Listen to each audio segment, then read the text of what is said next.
Hi folks, Dustin from Music to Lifeblood here. Welcome to Vinyl Thursday. So, let's talk about Vicious Blade.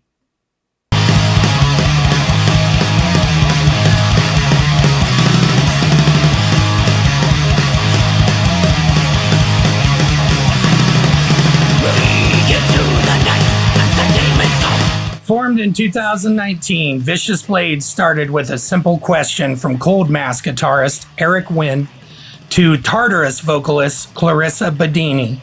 Do you want to play in a sacrilege worship type band with Jeff Ellsworth from Creta Balzera and Don Caballero and I?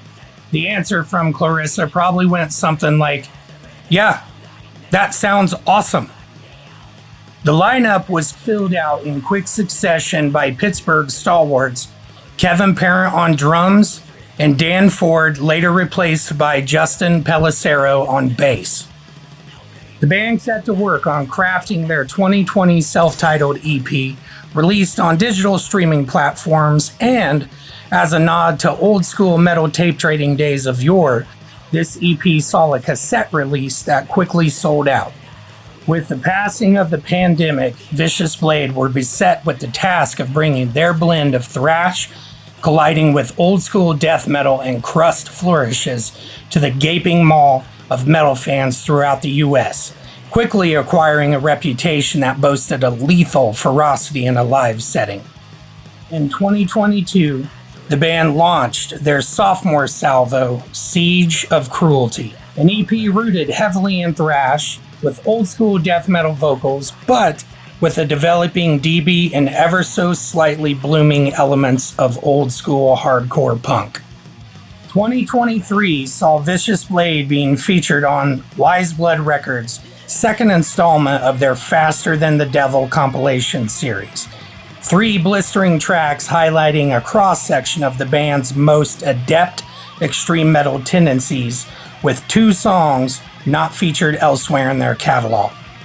With a growing fan base emanating outward from their home of Pittsburgh, and with feverishly peaked levels of anticipation, Vicious Blade satiated their increasing throng of fans with 2024's relentless force. Still heavily rooted in traditional thrash metal, Relentless Force boasts Vicious Blade's trademark buzzsawing and tremolo-picking guitar assault, and the frothing rapidity of Clarissa Bedini's vocals. Vicious Blade, the living embodiment of speed, leather, and hell. We're wide old and free. Speed, leather, hell.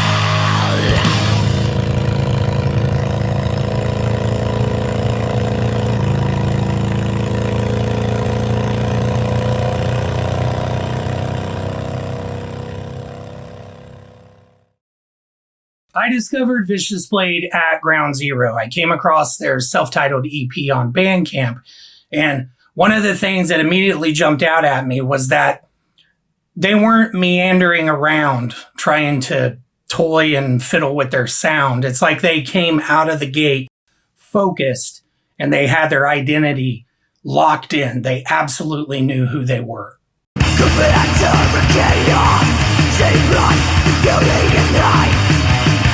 The other dimensions of real spots turning in sight. The girl's coming for real, you know she's coming for you. Our racing eyes blinded now, nothing left to do. Gripping the dagger, secrets of pain. Settling the scars, feel the mountains fly. Retribution, mistress of flame. Your mouth of death, in the mountains fly. That self-titled EP is interesting.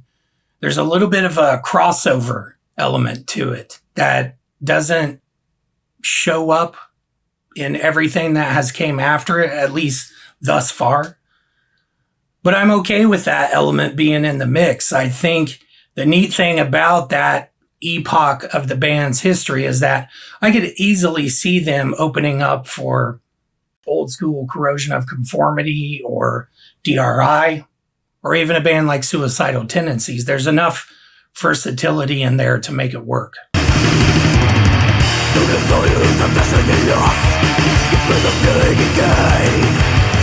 to the feet, then you wait us, but there's a stand from life. Fed up with life, crushing the wheel. Waiting around, sentencing kills. We shelter is lost, what's wrong, you ride.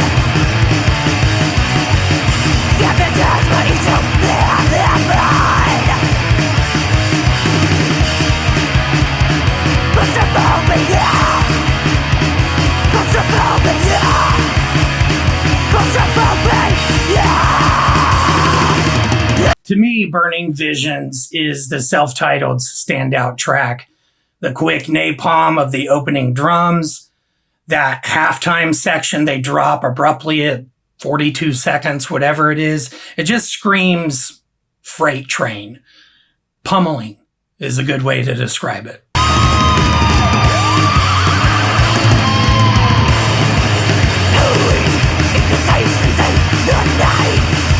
Blinded by religious force. Nothing is real but the vision's burning. Moves, crusades from deep within the earth. Keep fighting against the crushing storm. The hearts awake from the vision's burning.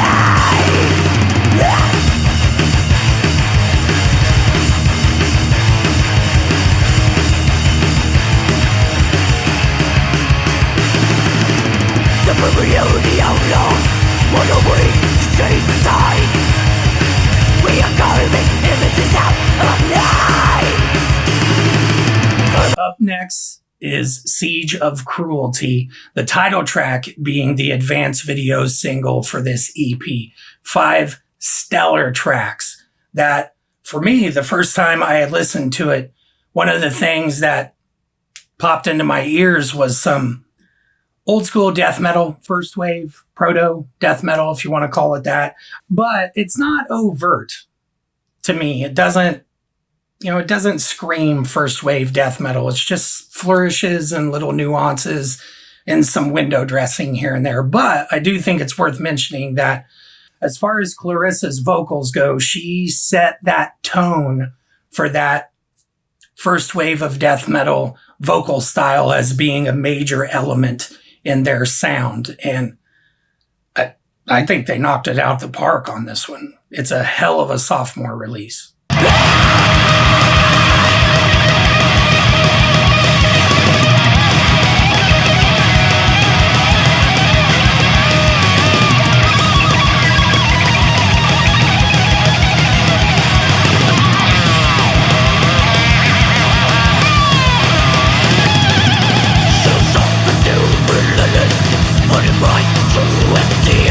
Unhuman, force unwavering, though the wounds may never heal. Black and memories still are forgotten, but the faith are left to feel. Amidst all of the savage rage, the vengeance shall never kneel. There's some great tremolo picking in Wretchedness of Existence, and I think it's worth mentioning the Vicious Blade guitar thing. When you have two guys that work well together, whether it's Glenn Tipton and KK Downing or Nate and Scott from Skeleton Witch, I appreciate Jeff and Eric in Vicious Blade in a similar way. They're able to weave in and out from each other, but there's times when they diverge and start doing something really, really different versus the other person, and it still works. But they're not relying on that insistent chugging E string thing that a lot of thrash bands do. The picking, the chording, the musical composition is varied in enough of a way that though there is a sense of uniformity to their entire sound, but it never gets monochromatic. It never gets boring and derivative.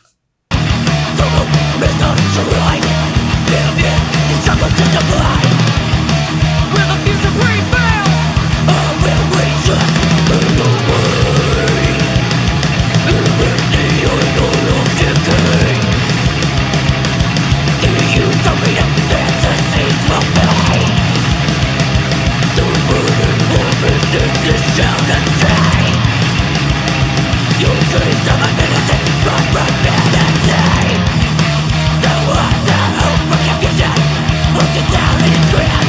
Speed, Leather, and Hell was the second video single from the Siege of Cruelty EP, and the title of it tells you pretty much everything you need to know about Vicious Blade. Plus, Jeff's solo in it is fun. Or rad. I would say rad more than fun. Yeah, it's rad.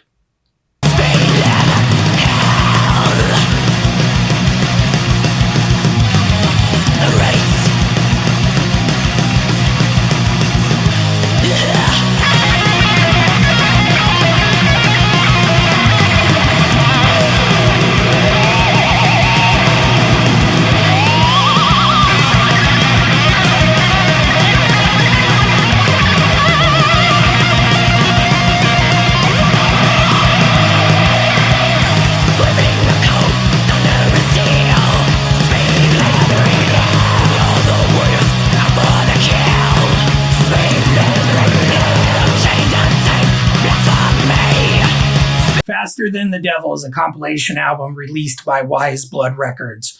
3 songs from Vicious Blade on this one. One of which is Scorched, which is the only repeat appearance of a song in their catalog, at least up until this point. But there's a song on there called Venom and Grit, which showcases their ability to just stop on a dime and go a completely different direction from a tempo standpoint. And Clarissa really leans on that lower register of her voice, that proto first wave death metal thing that she does really, really well. Standout track for sure. It's amazing.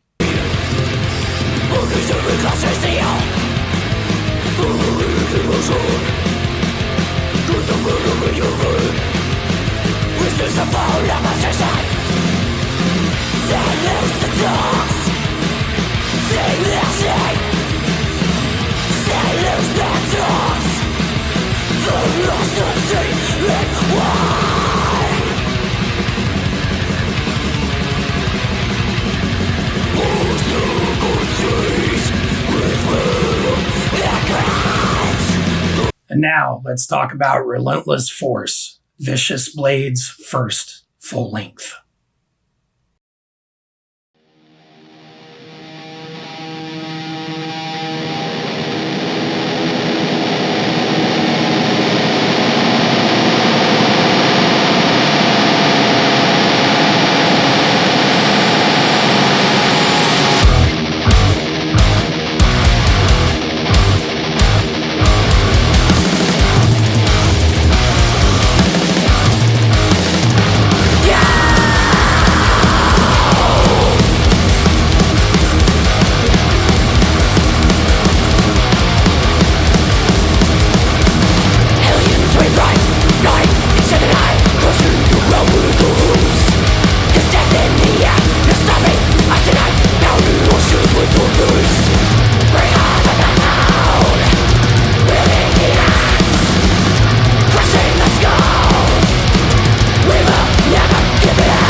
Shakingly powerful as the self-titled and the Siege of Cruelty EPs are, Relentless Force goes beyond those 2 EPs. This is a band crossing a major creative threshold in their catalog. When you A/B prior releases versus Relentless Force, I think Relentless Force, it's the showstopper. If the self-titled EP and Siege of Cruelty were Vicious Blade's Show No Mercy and Hell Awaits, then Relentless Force is absolutely their Reign in Blood. This album is that fucking good. It's incredible. It sets the bar so high for the band. It will be a pillar in the rest of their catalog. It will absolutely be something the entirety of their catalog can lean on. Lots of reason, remember that I'd say, chaos and movement slowly.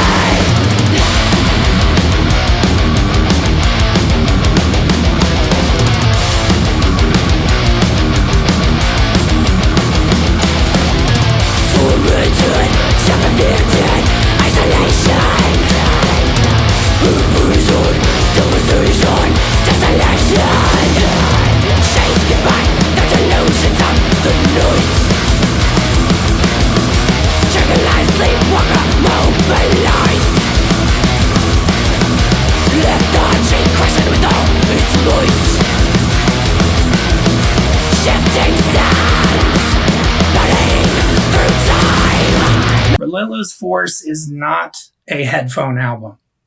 Now, I am not saying that this mix is bad. That is not what I'm saying, because it is fucking fantastic.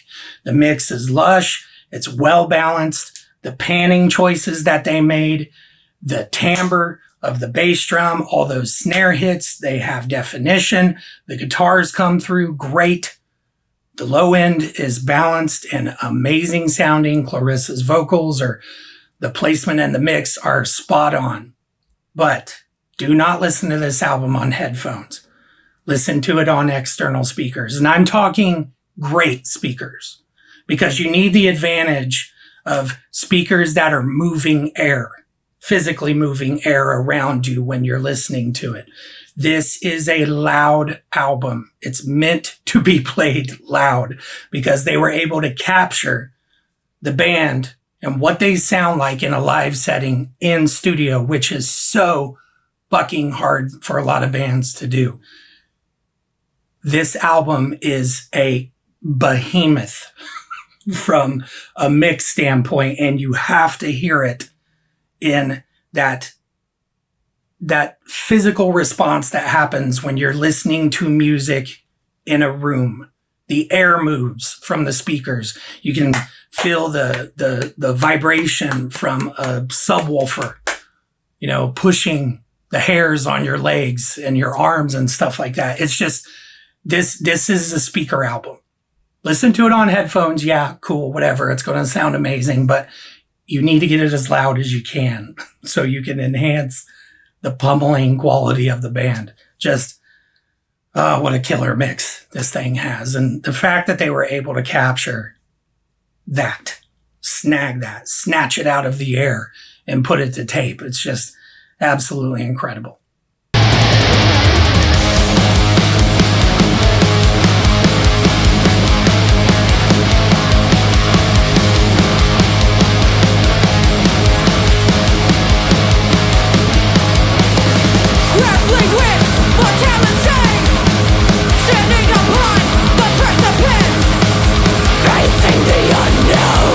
Dustin and Kevin as a rhythm section are rock solid. No complaints from me. I think Dustin as a bass player, he's clearly making compositional choices that enhance the song. He's not getting in the way. I thought of Peter Baltus from Accept. It's a completely different genre of metal, but Peter was really good at picking the places where he's going to set in the song, and it enhances what's going on elsewhere. And I think Justin has a grip in the same way. Now, Kevin as a drummer, he's interesting because to me, I think he's making choices that are less overtly thrash and more overtly crust oriented. He's not getting in the way in that regard, especially as it relates to how everyone sees and listens to traditional thrash drumming. Dave Lombardo, in my opinion, being the high watermark. I think Kevin is showing some musical wisdom in that he's holding back. I think he is way more capable than what he's actually showing on this album, which means that he probably has a sense of his contribution to the individual song. He has an understanding that play for the song. That's the most important thing. Now, the interesting thing about this is when you look at them from a long-term standpoint, if they continue to release stuff, which I hope they do. But I think Kevin as a drummer, not peppering double bass everywhere and making it a ubiquitous element to this album, he's leaving room for growth, which in that sense, I think this will be a way that they can continue to get heavier down the road, that they haven't given away the full Monty from a drumming double bass sense in that regard. There's a little bit on there for sure, and it's definitely effective, but yeah, it's not overdone.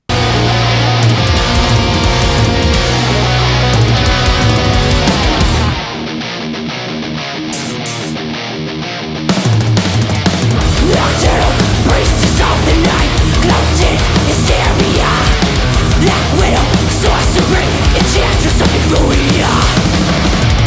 She's not the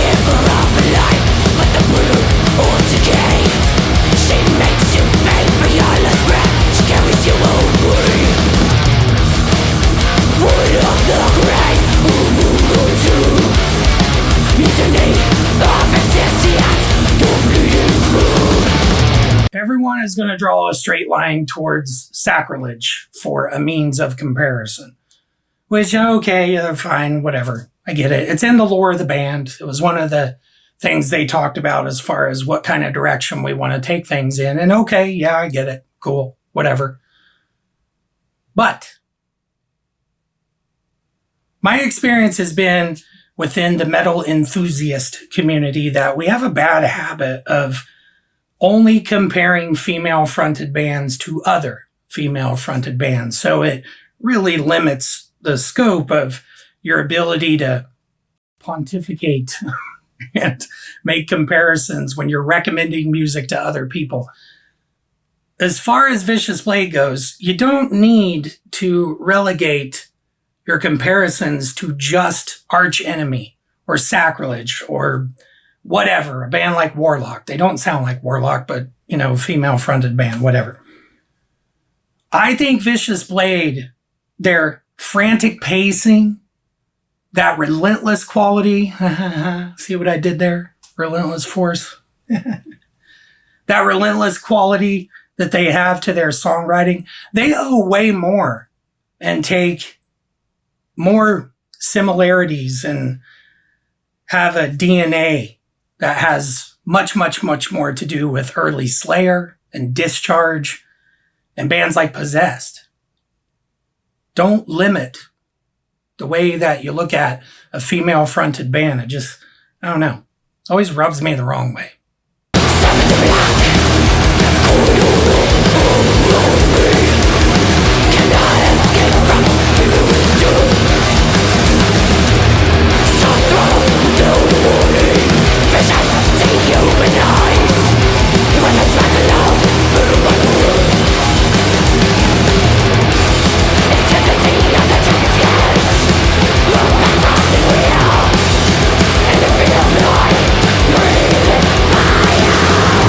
We got to talk about the vocals. In the process of absorbing the Vicious Blade catalog, it became painfully apparent that Clarissa has some skill, and probably her technique is heavily rooted in traditional death metal vocals. She has a wallop as far as her vocal delivery goes. You can tell she's robust as far as the strength of her voice. I would imagine if you were on stage with the band and, the front of house mix is, a few feet forward of where the stage is. If you were literally on the stage with just the backline amps and the drums going, I would wager that you could probably hear Clarissa along with the rest of the band going at full bore fairly easily. But that's just a guess. I don't know. But to me, it sounds like she's moving a lot of air, which is a good sign as far as her technique and her power goes. But I mentioned earlier the limitations that come from only comparing female-fronted bands to other female-fronted bands. Put you in kind of a box, as far as your frame of reference goes and understanding what you might like about a band, what you don't like about another band, that sort of thing. And the Angela Gossow comparisons are going to come up. Arch Enemy is a fabulous band. They're absolutely incredible. And I would wager that Clarissa probably has some Arch Enemy records in her collection. Wages of Sin, Anthems of Rebellion. Yeah, they're great. They're an incredible band. But when I listen to Clarissa, one of the things that popped out at me early when I was listening to Relentless Force and getting used to it, I thought of Jeff Walker from Carcass.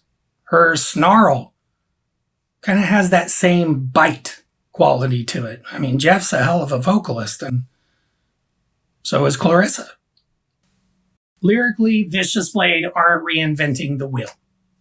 And I am 100% okay with that. The neat thing about metal is that there are tried and true themes that consistently work across time. Horror, the occult, blasphemy, fantasy, all of those things.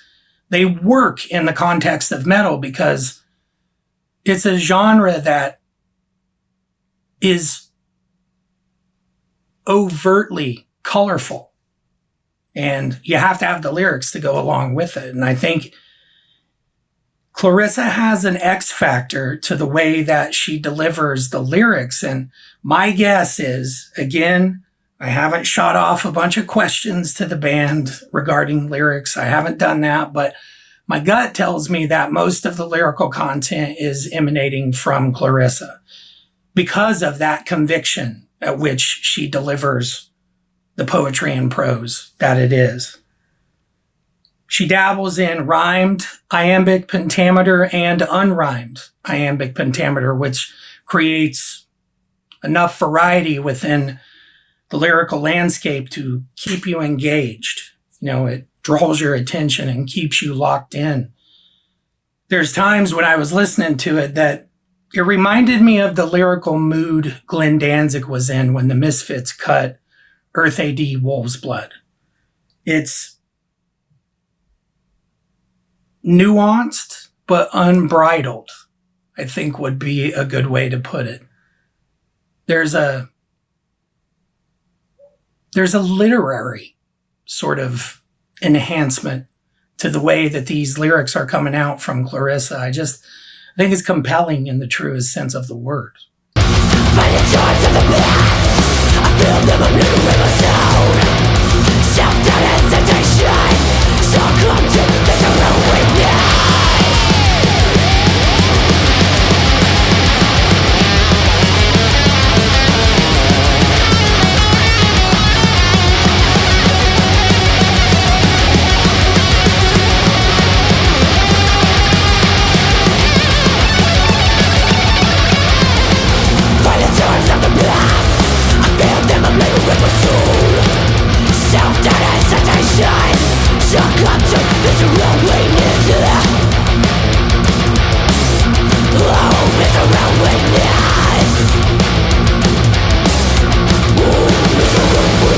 Standout tracks, Blasphemous Conjuring is the first one that pops in my mind. That ubiquitous, ever-present pummeling thing that Vicious Blade does.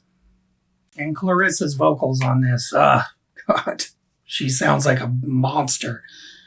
The Hellraiser's necromancy bit, it gets me every single time. It's one of those songs where you can't help but scream along to it. Hellraisers, necromancy, god of magic and ecstasy, Sonic witchery, demanomancy, blasphemous conjuring. Nocturnal Slaughter is another great track. I think this is the kind of song that Dark Throne wish they could write at this point in their career. It's killer.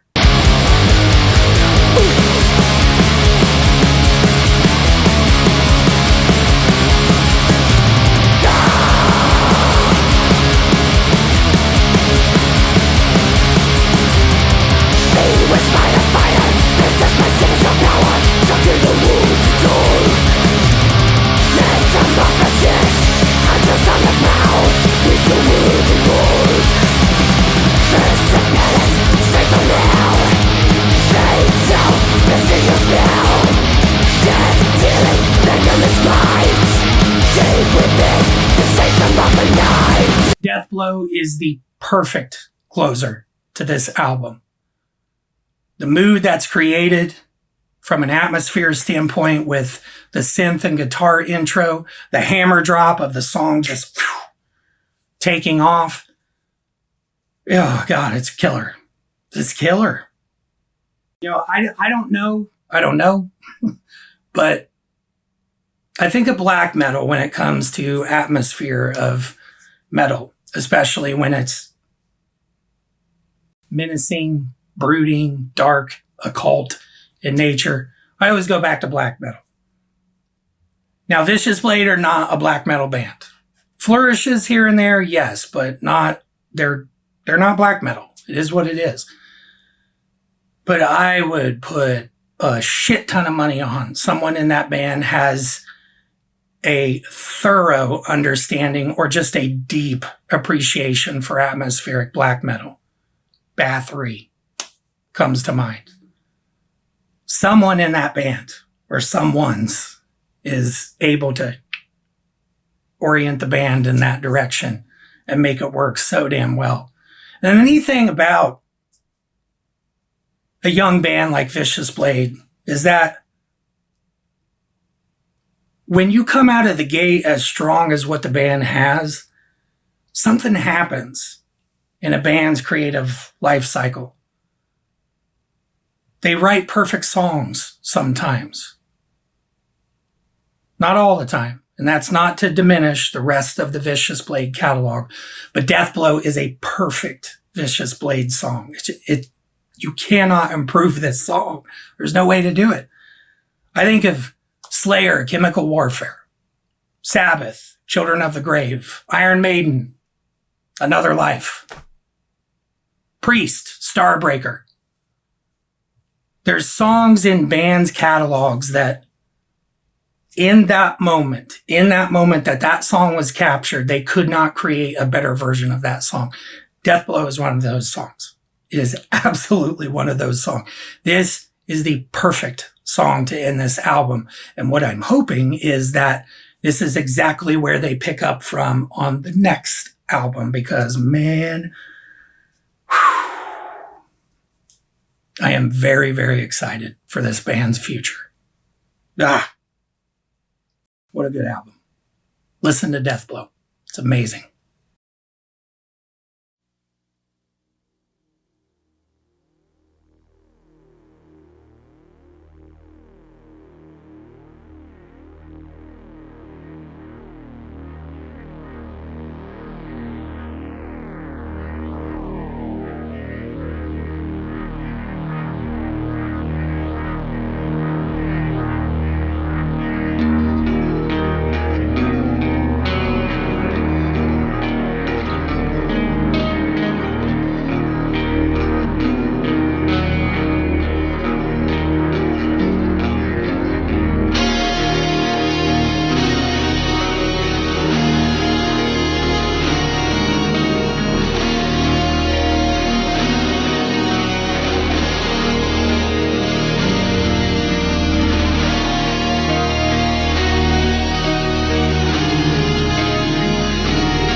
We have a lot of stuff to look at. We're going to walk through all the releases so far in the Vicious Blade catalog. All right, up first is the cassette release of the self-titled EP. So I didn't get this when it first came out. I think I bought the streaming downloadable version on Bandcamp, but I didn't get the physical release. I had to get it after the fact, a little ways down the road. I think I found mine on Discogs, I believe. It was fairly cheap, which I was kind of bummed that I knew the money wouldn't go directly to the band. You know, kind of a bummer for me, but it is what it is. This came out in October 2020. The digital release, obviously, is streaming digital release. And then there's two different versions of the cassette release. I have what they call the smoky shell, which is just, it's a darker shell. It's not black, it's smoky. Fancy, right? But the thing is super cool looking. Haven't had an opportunity to play it because I don't have a means of playing cassettes that I would trust. It's something I've been thinking about for a little while, picking up a cassette deck for a component stereo.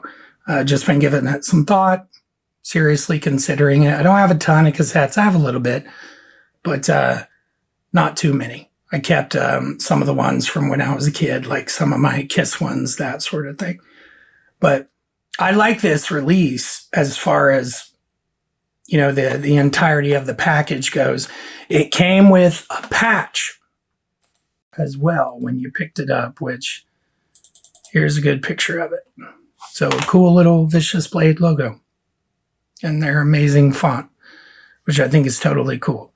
But the other version of this was a white shell of the cassette. So white shell, black print,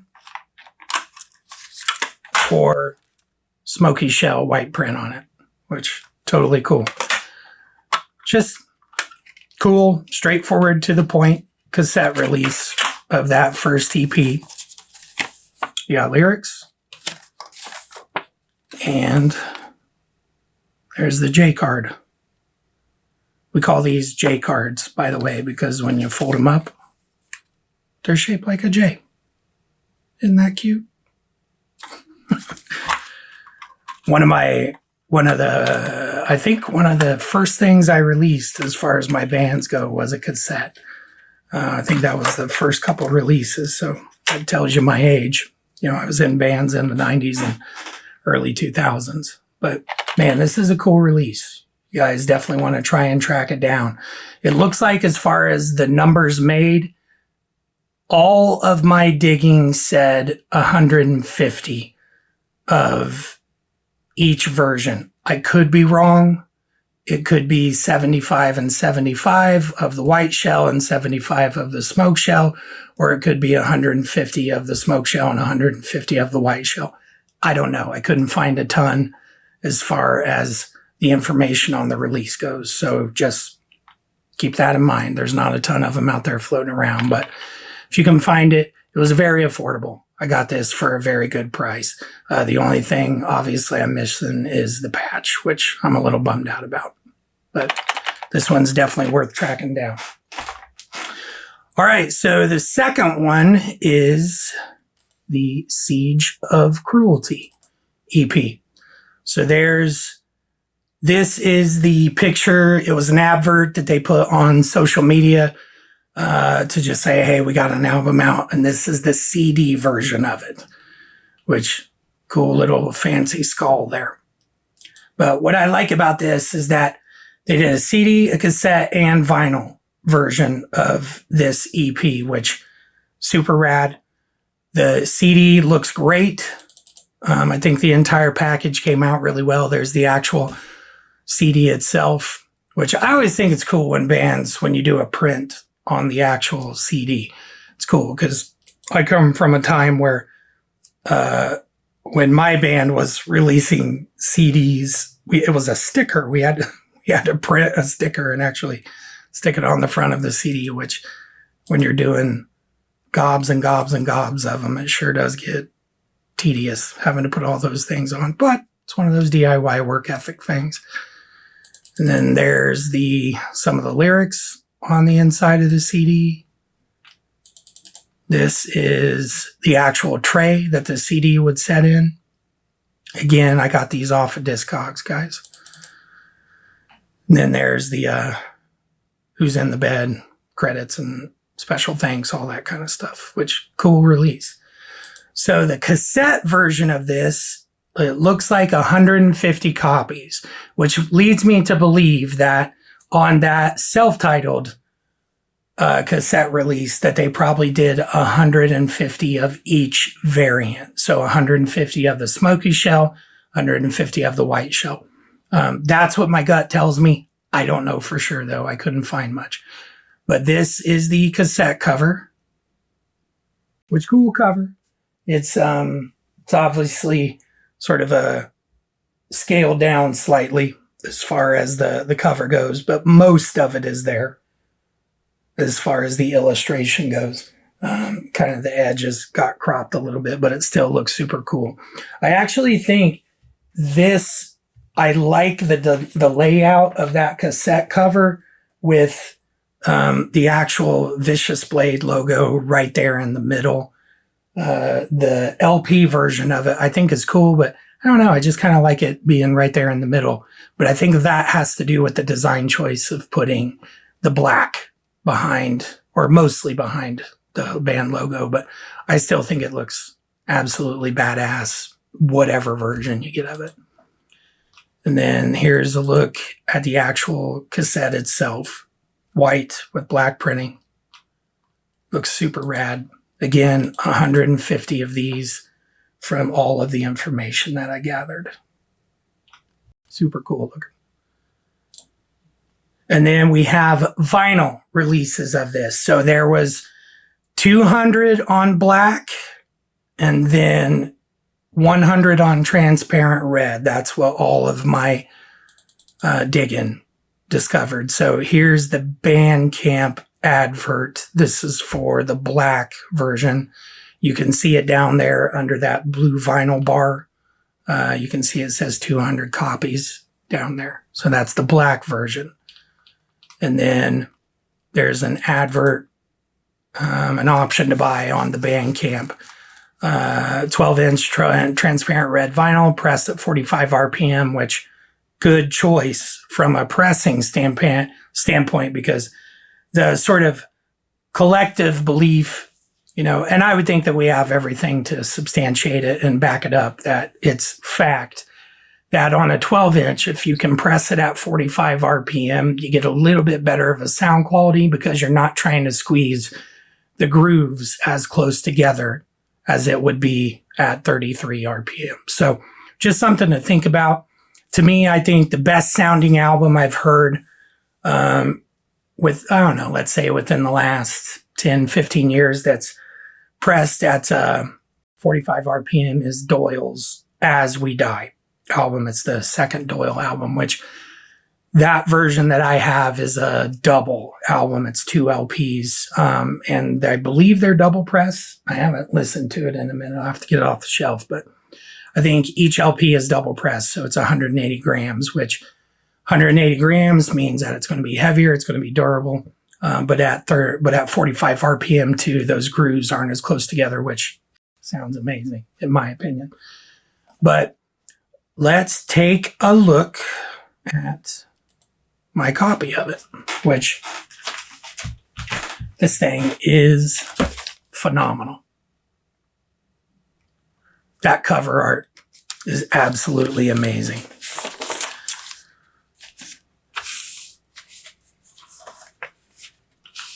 Not quite overtly glossy as far as the cover goes, but there is, there's a little bit of sheen to it.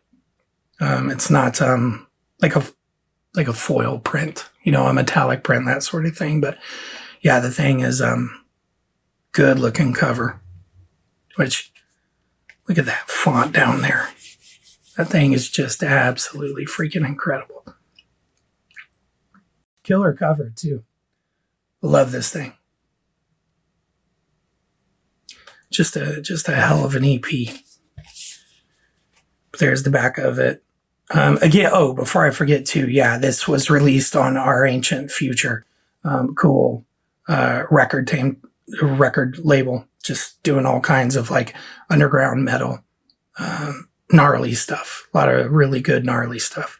But ourancientfuture.com, by the way, which the self-titled EP was released on Our Ancient Future as well. So just heads up, go check out their website. They've got a lot of really, really good stuff. I would compare it to kind of Hell's Headbangers as far as labels go. They're doing a lot of extreme metal and underground stuff that's definitely not mainstream would be a good way to put it. This thing's a hell of a release. God, it's good. The jacket, it's got some thickness to it. It's got some weight there, which means it's durable. When we look at the inside of the actual cover itself, see the fold tabs there on the edge. You can see it. Can't always see it really well, but this little tab right here, that edge, it's right there. Sometimes you get albums that little glue tab in there, it's just not wide enough. And over time, it'll cause the glue to come loose that holds the actual sleeve together, because these are printed in one big piece. And then it gets folded and put into the shape that it's going to be in to put the album in it. This thing is very well made, which is a really, really good sign as far as the overall product goes. But this thing's awesome. Here's the insert. So this picture comes from the Siege of Cruelty video shoot. And it's always neat. You know, it's just one of those things when you're a metal fan.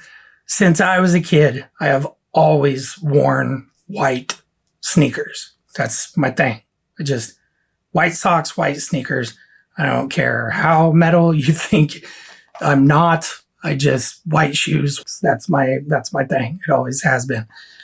I think I had saw a video of Iron Maiden early on when I was really young, and I thought one of the guys in the band had white sneakers on. I think it was Bruce Dickinson. It might have been something from the Somewhere in Time tour, but I could be wrong.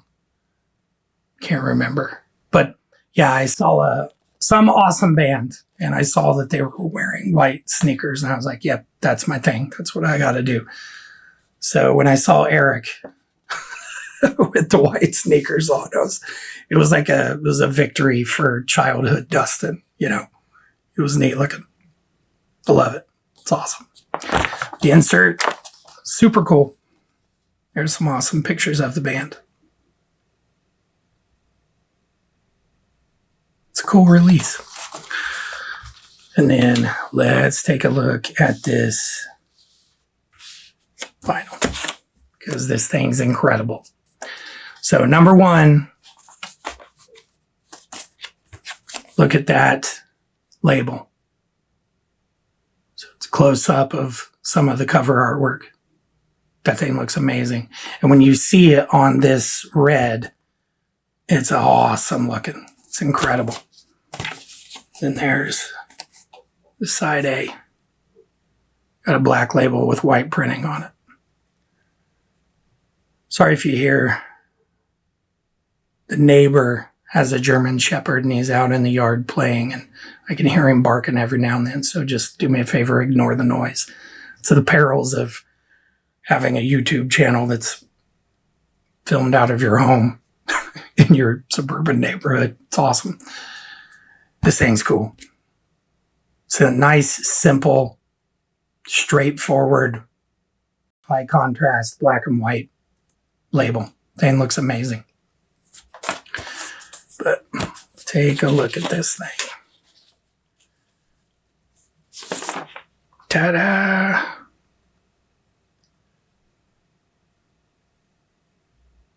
Yeah, what a cool shade of red.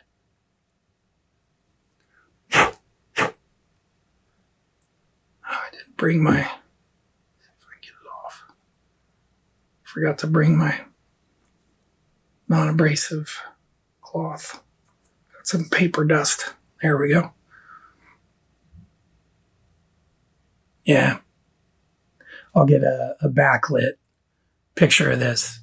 I always like showing you guys those. Just looks freaking cool. This red it's not like a cherry red. There's, I don't know, maybe a touch of maroon almost. But when you see it backlit, it just looks amazing. Especially the when you look at the dead wax where the matrix etching is in the dead wax right here. I thought it was neat the way the light bounced off of it. Just looked super cool, but hell of a release. What a killer EP. Man, they blew it out of the water with this. It's a cool feeling to get into a band on the ground floor, so to speak. You know, I discovered Vicious Blade when they released their self-titled EP, and had been eagerly waiting whatever came after that.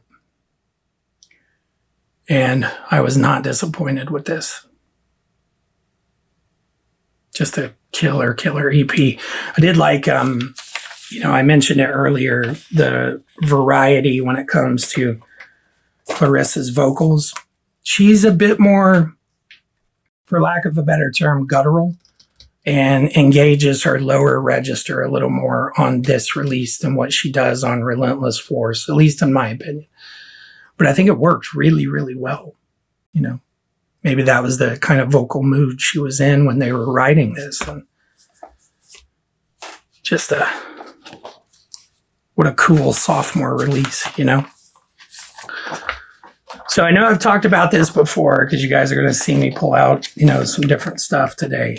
And, but just a friendly, older collector to any newer collectors. I always try to avoid putting the actual LP on the inside of the actual cover. I like to, you'll put your outer sleeve on, and then you're gonna slip the LP in its sleeve behind the actual cover of the album, and this is to avoid ring wear. We all know what ring wear is. It's that circular indentation that happens if there's too much pressure pushing down on the actual cover, and it essentially just sandwiches the LP itself into the cover, and then you get that ring-shaped impression on the actual sleeve, and that's going to, over time, if you're really finicky about the quality of your collection, it's going to be one of the things that degrades the quality of it. So you can see that's how it's just in between the outer sleeve and the actual cover. And then what I do is don't put the opening to this sleeve up. Turn it so the opening is on one of the sides. That way, if you were to drop it, the actual LP itself isn't going to come rolling out and hit the floor and break or roll across the house and your dog thinks it's a toy or whatever the case is. It's just one of those things where you can prolong the not only the life of the album, but maintain its grade as close to mint as you possibly can, which you can't always do. Everybody's got used vinyl in their collection, so not everything is mint. And I would say, too, that I think you ought to get your toys out and play with them. That's kind of how I see vinyl. I don't just keep it on a shelf. I pull that stuff out and I listen to it. That's one of the most important parts about collecting music for me, is my ability to actually physically enjoy whatever it is that I'm listening to. But Siege of Cruelty, man, this is a good release. Okay, up next is the Faster Than the Devil comp. Cool release. I haven't had this too long.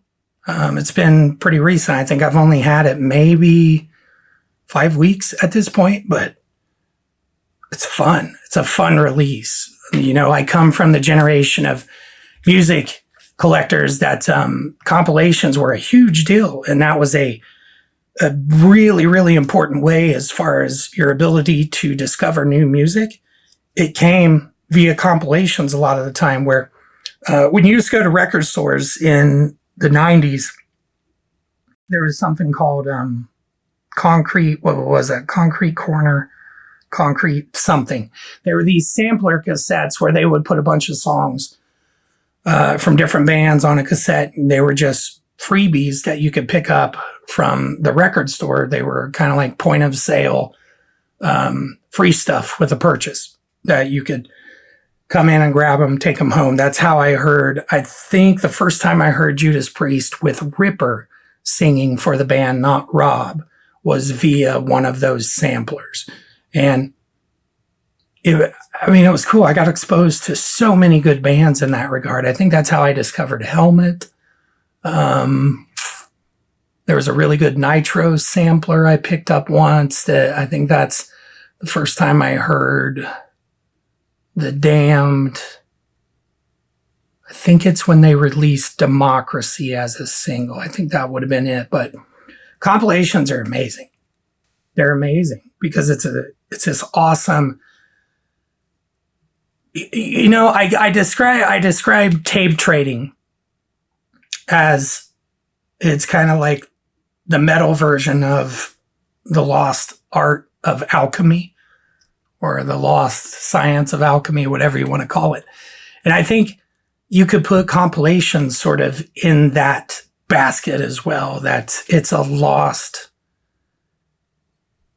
it's not something that I think bands utilize enough anymore. It's a hell of a way for bands to get their music out there, to do it at a reduced cost, because a lot of the time when you would get a compilation or a split, you know, a lot of the bands, they would reap the benefit of the exposure that it would give them, but it didn't cost as much to press a 7-inch single for two bands as it would be for one band to only have their stuff on a 7-inch single. So two bands pool in together to press a single with each other.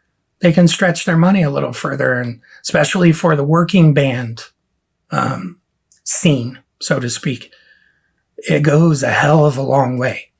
You know, it's just word of mouth, friends telling other friends via tape trading, or you getting a free sampler compilation at a Ozfest or a Warped Tour, whatever the case is.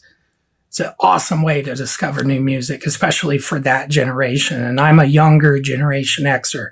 I was born in 1979. And it was huge. It was huge for the development of my taste in music. Compilations were so important. The lost art of it, I suppose. But anyway, here's this. This is from Lifeblood Records.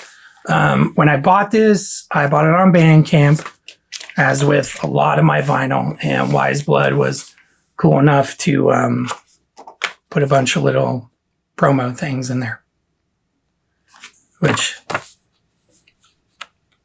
Castle Rat. Yeah, they're fun. They're a neat band. They're picking up some steam. I was checking them out the other day. Definitely in the doom end of the pool, but not, it's not like Bell Witch. It's more doom within like the Pentagram, early Black Sabbath end of the pool, but still hell of a band. They're super cool. But promo stuff like this, it's awesome to have in your collection. And then I got a Lifeblood record sticker. Don't know what I'm going to do with it yet. And then Faster Than the Devil sticker that came with it too. Which there is a bunch of different purchase options as far as this thing goes. They did some bundles where you could buy the album and you would get just a bunch of merch along with it. So let's take a look at this real quick. So there's a good shot of the cover. It's cool. And then here was one of the adverts that I saw. This is the cassette version of it, all white with, I don't know if that's a printed sticker or printed on the actual cassette, but 5-panel J card, 200 copies, 100 black, 100 white. And then there's a quick shot of the actual cassettes. There's the cassette with the J card folded out. And then there's the CD version, didn't have a pressing amount. I don't know why labels don't put the pressing amount of CDs. Nobody does that. I don't know why. I'm kind of curious. How many of those are you making? Then there's the CD, the cover, the tray, the actual CD itself. And then the neat thing about this was that limited edition vinyl, heavy 180 gram 12-inch LP with chaos color, limited to only 400 copies. Chaos color is from random eco-mixed recycled ink. So it's kind of like the chop suey of vinyl. It's just sort of whatever they had. You know, right there in that advert, you can see it's kind of almost like a Coke bottle green. And then this advert too gave you kind of a glimpse into how the variety of the colors would turn out, which mine looks really neat. We're going to open it up, but what a cool idea.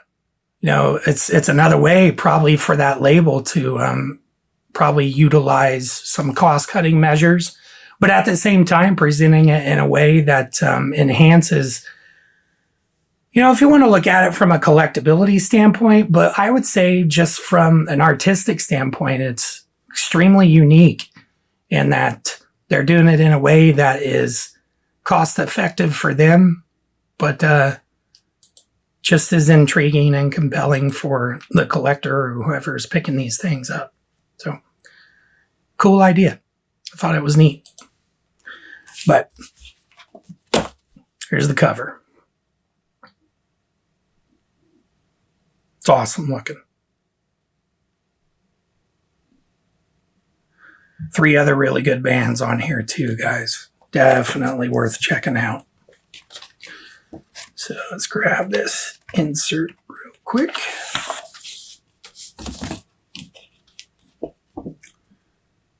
There's the back cover. Gauntlet. Those guys are great.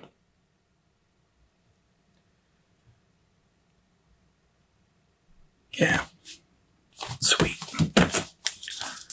Here's the inside of it.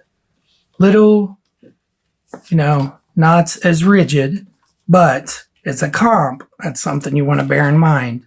And then on top of that too, you're getting 4 different bands.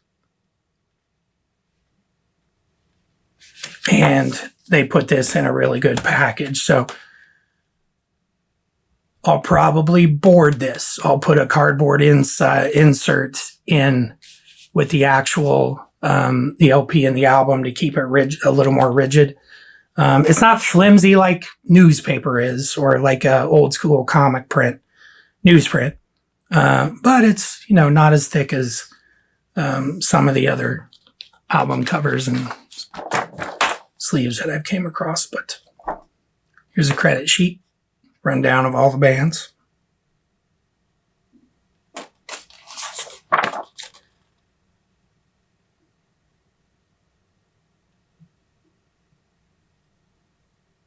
Cool looking insert. I like this picture of the band. They have that on their Bandcamp, I believe. It's a cool picture. Looks like they're standing in front of a mausoleum, maybe. It's cool looking. And then there's the cover illustration, just without all the band logos on it. It's a good looking cover, too. Yeah, cool release. All right, and then here's this eco cover. It's neat looking. Now this thing is thick. It's heavy. But the neat thing about it, I hope it comes through on the camera, but there's little inconsistencies in the color and the ink that you can see it swirling. You know, you can see all those lines and little inconsistencies. Just looks really, really neat. And then there's the label. Get you a good zoomed up picture of it. It's awesome. There's second side.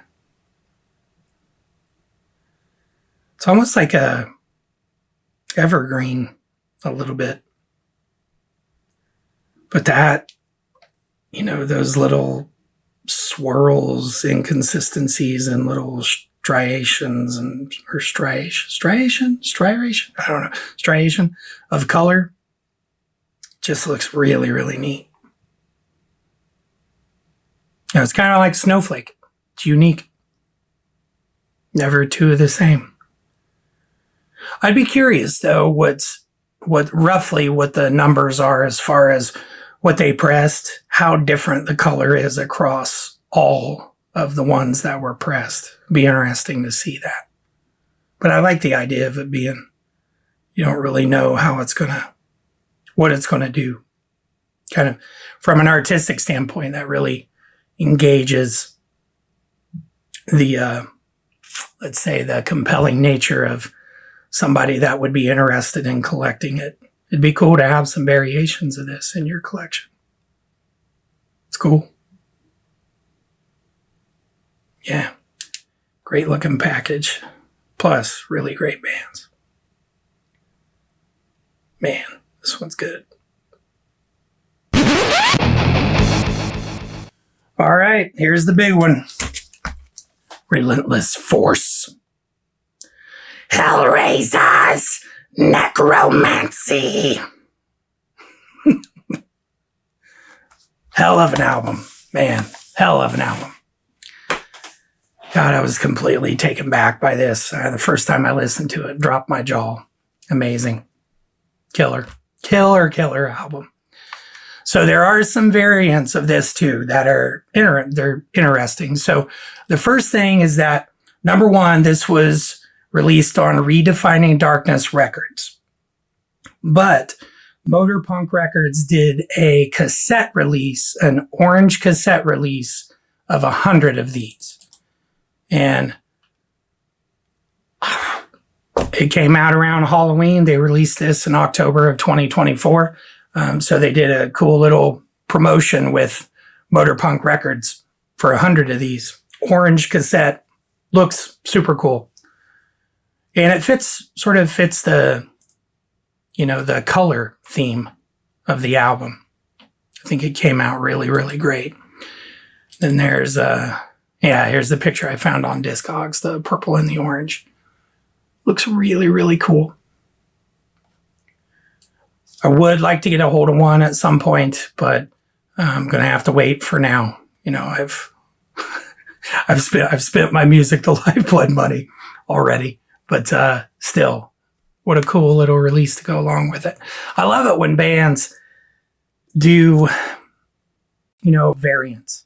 You know, not just from I want to collect it and it looks cool.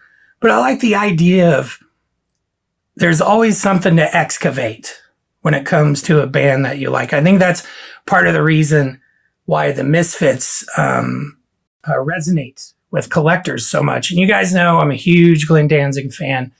I've done a lot of episodes on Sam Hain, Danzig, the Misfits. I mean, that's a big deal for me. That's a really big deal for me. I've interviewed a lot of the guys that have played in the Misfits. You know, it's a big deal for me. But one of the things that really engaged me early on about the Misfits catalog was that, there was always something new to find. And then when the box set gets released in the 90s and I'm in high school, and all of a sudden you get all this information inside of the booklet in there that tells you there's so many copies and so many different versions of this. I got to get them. I got to track them down. This is going to be amazing. I like the idea of hidden treasure as it relates to bands that I love. And this is one of those things, that cassette version of Relentless Force out on Motorpunk Records. That's hidden treasure for me. Now I got to go on a quest to go get that. And the excitement of discovering something new and the process of acquiring it and waiting on it to get here. And then the package shows up in the mail and you open it. It's like Christmas. It engages this part of wonder, a sense of wonder, you know, inside of music fans. And it just, it's such a cool thing. Just such a cool thing. It's amazing. It's a good feeling to know that you're still enthralled, and it's something that makes you feel young. You know, it kicks in that, I don't know, childlike response of just coming across something you didn't know existed. You know, whether it was when I was a kid and I saw the Zartan G.I. Joe in the aisle at Hills, the department store that my mom and dad would shop at when I was a kid, and just standing there going, oh my God, that thing looks incredible. And it's the same thing with music when I hit my teen years. I remember going into a Karma Records in Muncie, Indiana. It was next to the town I grew up in called Hartford City. And I went into Karma, and I remember that Misfits box set. One of the guys that worked behind the counter had told me, hey, you're a Misfits fan, right? We have this box set that's going to be coming out. And I said, that's incredible. And he goes, Chet, I'll put on this sampler. It was a sampler for the box set, which it had a bunch of songs that were in the box set onto a sampler, which, right, we're talking about a sampler again, which again shows you how important they are. And I remember looking at the cover of it. I remember what it looked like in my head, and I've still not organically came across that sampler yet. So that's one of those things. That's hidden treasure. And something as simple as a special Halloween release of this album from Vicious Blade, that's treasure. That's something I can go on a hunt for. It's something to discover. It's something to unearth. You know, that's such a cool fan, such a cool thing as a music fan. Just, it's amazing. It's absolutely amazing. But anyway, I'm going off into left field with it. All right, and then there is a CD release with this. There you go. Then there's the actual CD itself. Again, printed CD, which I think always looks cool. And then that CD tray is really, really neat looking. It's awesome. But okay, now as far as the vinyl goes, so we had 150 Purple Mistress pressed of it, and then we have 150 Scorched Orange. So 300. Now, as of me recording this video, it has not went to a second press. My guess is with as much traction as the band is gaining, eventually it's going to go to a second press. So something to keep your eyes on. If this is sold out and you can't get a copy of it, something to look for. I'm hoping, fingers crossed, that they're doing well enough that it can go to a second press. But if not, the CD is out there, the cassette is out there, obviously. So this is Redefining Darkness, as far as the record label goes, by the way. So just heads up, this didn't come out on Our Ancient Future. So something to just be aware of, that now we have four different record labels that they've done a release with. Our Ancient Future, Wise Blood Records, Redefining Darkness, and then Motor Punk Records. So 4 different labels that they've worked with, something to keep an eye on and something to keep in mind if you're out hunting for stuff. Which, by the way, when I got this, I got a sweet infestation sticker. So that's fun. All right. Oh, I forgot about this too. There's another one. Free stuff. It's amazing. Okay. Let's take a look at this cover up close. Hell of a looking cover. That screams metal. You know, think of all the really great album covers you've seen in your music collecting and music fanaticism. There's a lot of really good album covers out there. This one's great. It's incredible. It says everything you need to know. Fantasy, a little bit of horror, the occult, all that kind of stuff. Sets the tone for what you're going to be hearing. That's what a good album cover should do. Yeah, good looking cover. And then we got an awesome picture of the band. White sneakers. Looks like Clarissa's rocking some. What are those? Adidas? Yeah, looks like Adidas. Those things are awesome.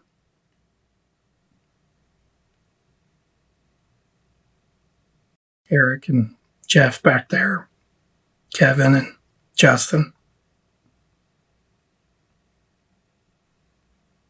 Yeah, that's amazing. I love it. So we got an insert with it too. Lyrics, special thanks, that sort of thing.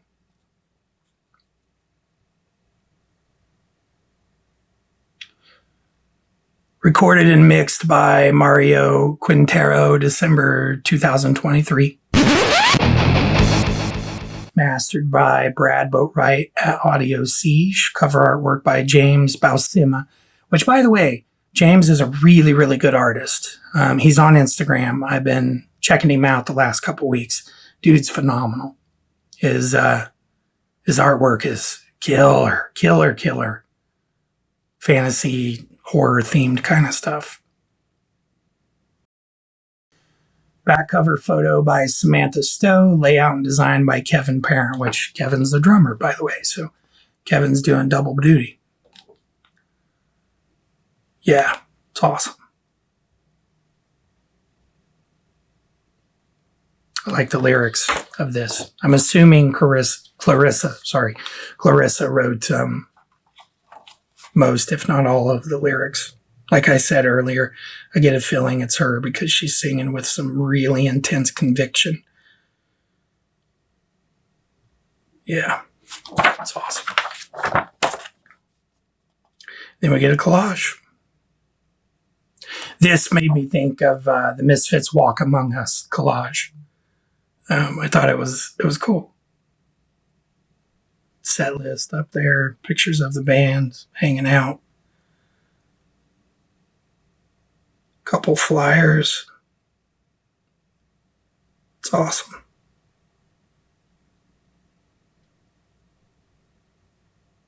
Yeah. Okay. So like I said, we had 150 Purple Mistress and then 150 Scorched Orange. The Purple Mistress, throw up a picture of it. You can see it's almost like I thought of a lilac when I saw the advert for it on Bandcamp.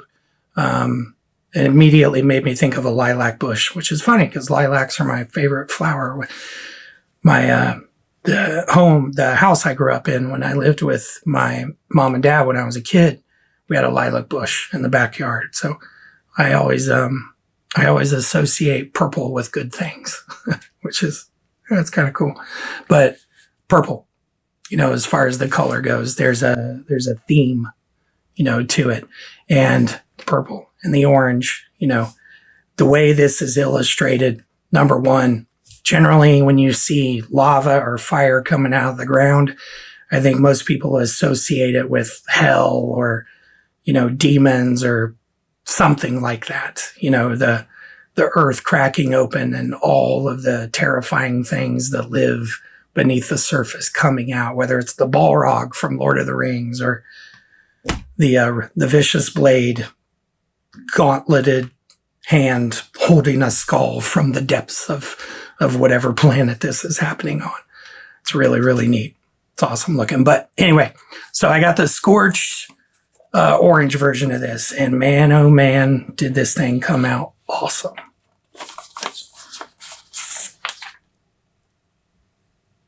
Let's do side A. Yeah, that thing looks amazing. Here, get this out of the way. That's such a cool shade of orange.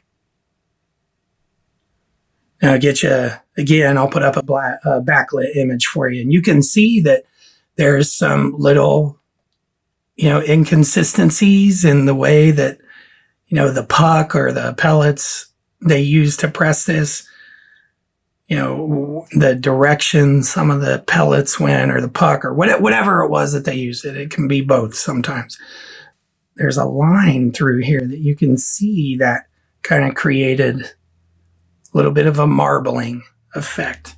It's really, really light. I don't know if you guys can see it on the camera, but there's a line that goes through there and sort of blends into the color elsewhere. Just looks super cool. 33 RPM, by the way, on this. So heads up. And I noticed too that, just something to think about, there's a fair bit of dead wax on here. There's potential that, when they mastered this or mixed it and decided on the sequence of the album, they had room to work with. And I think the other thing too to always think about, I had a conversation with a buddy a while back that he's really into music too. And we were talking about, like, do you ever feel disappointed when there's a lot of dead wax on an album? Like the band could have fit another song on there. And I told him, no, I don't. Because I think the band wanted the album the length that it was for a reason. Whether you're listening to death metal or black metal or thrash, I think the thing to really think about is ear fatigue. That good bands are aware of when, let's say,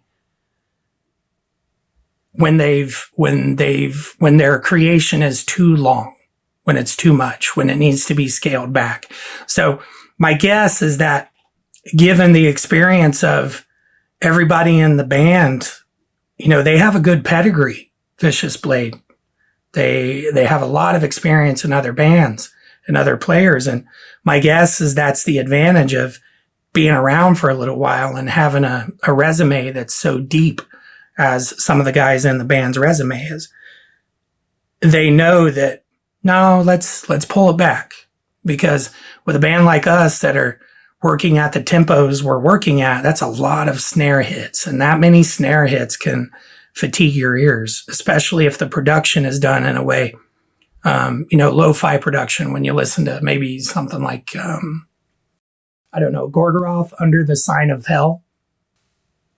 That album's production is so fucking gnarly.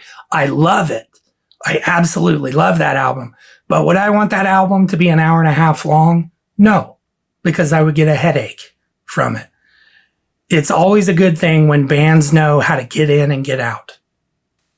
Some of the best bands, that have released amazing albums have an understanding of how to, let's say, self-edit would be a good way to put it. If you self-edit to the point that the listener leaves wanting more, then you've probably done your job really, really well. And Relentless Force for me is one of those albums. So yeah, could they have fit another song on here? Or maybe had an extended jam in one of the songs? Yeah, they probably could have done it. But realistically, do I want more from this album? No.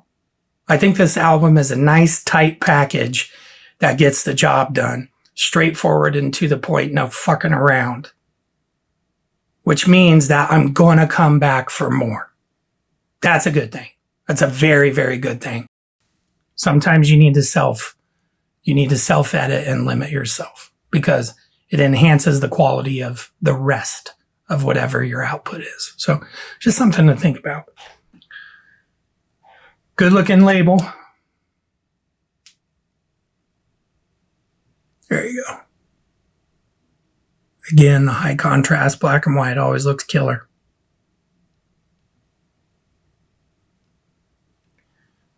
Then there's side B. They're doing side A and B, not side 1 and 2, which I don't know. What's that tell you about a band? Who knows? Yeah, those labels are killer looking. Killer. Simple. That's one thing I don't, it's a missed opportunity for a lot of the bands from the 70s and 80s custom labels, labels that don't just look like just a blank regular old label from whatever record label was releasing it in the 1980s. You look at some of like, I don't know what would be, I think of Dawkins. Dawkins pops into my head. Dawkins would really benefit from going all out with some sweet custom labels. I think that's what's great about this. So if this would have came out in the 1980s, the band logo may not have been on there. It could have been in some just stupid generic font that said Vicious Blade and didn't really enhance the artistic version or the package of what you had in front of you. But the neat thing about vinyl now is that a lot of bands are just doing straight up boutique runs of stuff. It's not like they're Coldplay or Beyonce or Taylor Swift or whoever pressing 200, 300, 400, 500,000 copies of an album over and over again. These boutique runs, and I think you could confidently call some bands boutique bands.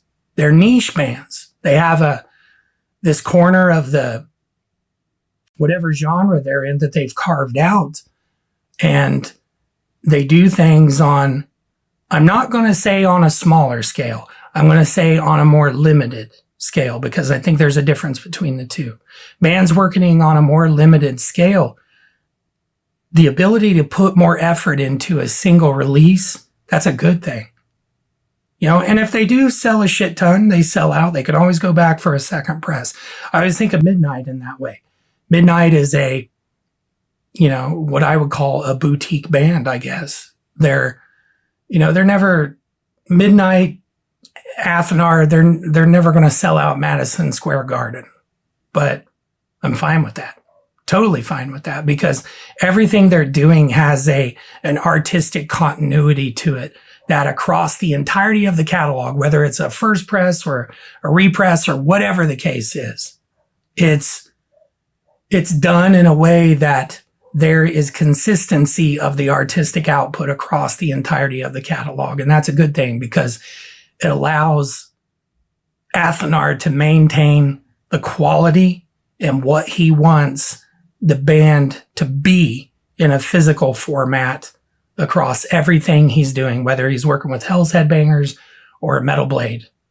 It is Metal Blade that Midnight is on now. I don't think it's Roadrunner. I think it's Metal Blade. But it allows him to have that continuity of his output, which is amazing.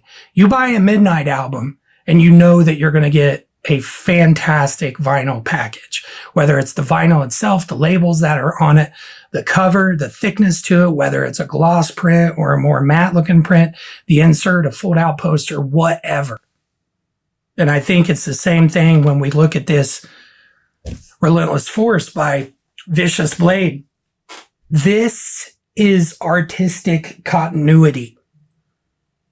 Vicious Blade's ability to have a vision and a message that sweeps across the entirety of whatever their output is, whether it's Siege of Cruelty, Relentless Force, the self-titled EP, it doesn't matter. It all is Vicious Blade in the sense that you can tell it's their stuff. You can tell that's a Vicious Blade cover. You can tell that's a Vicious Blade song. That continuity is what allows bands to artistically flourish, when they can be themselves across time and across every release that they're going to put out. So, man, I want more of the same in that sense. I want Vicious Blade to do another album, and I want it to be fucking amazing. And I want to see what they're going to do with the next pressing of whatever it is that they go forward with.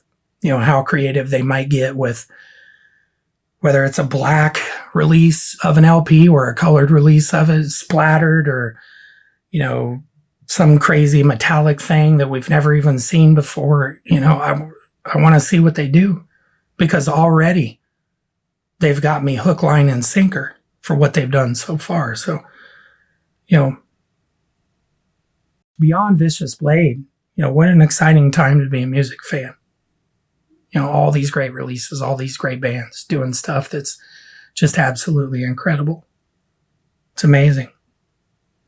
But these guys have, I mean, good Lord, they have the chops. They absolutely have the chops. They should be selling out Madison Square Garden. That's how I look at it. They're that good of a band. Just a killer thrash band. Man, what a time. What a time to be a music fan. Yeah, these guys knocked it out of the park with this thing. Killer album.